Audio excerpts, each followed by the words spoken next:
Hi guys! Today I want to give you a review of A Closed and Common Orbit by Becky Chambers. This is the second book in the Wayfarer series, and although the stories are not of the same people, by the same people, about the same people, it still contains spoilers for the first part of the Wayfarer series, so I do recommend you read that first. It's also why I'm going to be a bit vague about one of the main characters. So, let's get into it. It has the same general points about it as the first part of the Wayfarer series, The Long Way to a Small Angry Planet, does.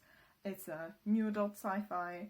It is a very character-driven story. There's magnificent world building that I am in love with, as always. It contains two different perspectives that are switching throughout the book. The switches between storylines can make it feel a bit chopped up, but it's also, you know, there's a give and take. Like, sometimes you're like, okay, it's good that we're switching, and usually there's also a bit of a time jump because it takes place over a longer period of time, at least one of the storylines, so it makes sense. And I do think Becky Chambers was very intentional with what parts of it she showed us. It focuses more on the experiences of the characters and sort of the day-to-day than any sort of action. There's very little action, I would say, but it's obviously still a lovely time. But, you know, just be prepared for that, and if you're not into that, it's probably not for you. Even though I would say I'm not super, like, if it's just about a character, I think it's about the world.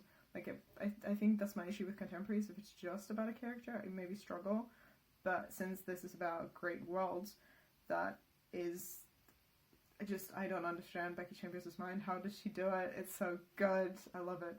So maybe that's the reason it worked for me. So maybe keep that in mind. I don't know. It's not a helpful thing to say. Probably not. In this world, there are different understandings of gender. Because we do have different alien races, there are also different family structures. It's really cool to see. I just love seeing sort of everybody be really chill about different forms of doing things, because there is no inherently good or bad way to do it, and I just really like that. The main characters are both women, so that's just an added bonus, because I don't know, I just think it's important to see women in sci-fi stories, is all I'm saying. Contained in this book are also descriptions of what I would assume describes panic attacks or just general anxiety, potentially PTSD. Obviously I'm not an expert on that. Included in the sort of different understandings of family and gender, there's also a character you would probably understand as gender fluid. It's part of this species, I don't even know, like, just their gender understanding. Does that make any, am I making any sense? I really like that part, and I think it's important to mention that, but I obviously clearly don't know how to properly talk about it, because it's about aliens. Makes it a bit difficult, I guess. There's also a lot of philosophical questions woven in, sort of in a very low-key manner, but I think if you wanted to, you could probably, like, make bigger points there and talk about what makes a person and that sort of stuff. There are themes. Do I understand what themes are? I don't know, but we're talking about, for example, sort of the purpose that we give ourselves as people, what personhood means, self-determination, equality. There's themes of found family, finding yourself, and obviously also your place in the world.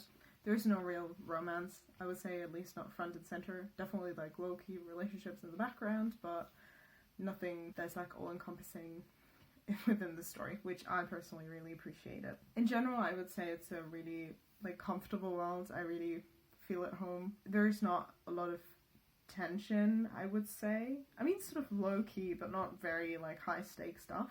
Maybe very fundamental, like, who am I as a person type of stuff. I should probably mention that there is something in the book that could be considered psychological child abuse, but I wrote that down a couple months ago and now I'm not really sure what instance I meant. So maybe look up trigger warnings potentially for that, because I'm apparently not helpful in that department. But yeah, overall I think it's very good at discussing all sorts of things, and I really enjoyed it, and I hope you do too if you decide to pick it up. And if you have, let me know what you thought. And yeah, that was a small review of A Closed and Common Orbit, and I'll see you soon.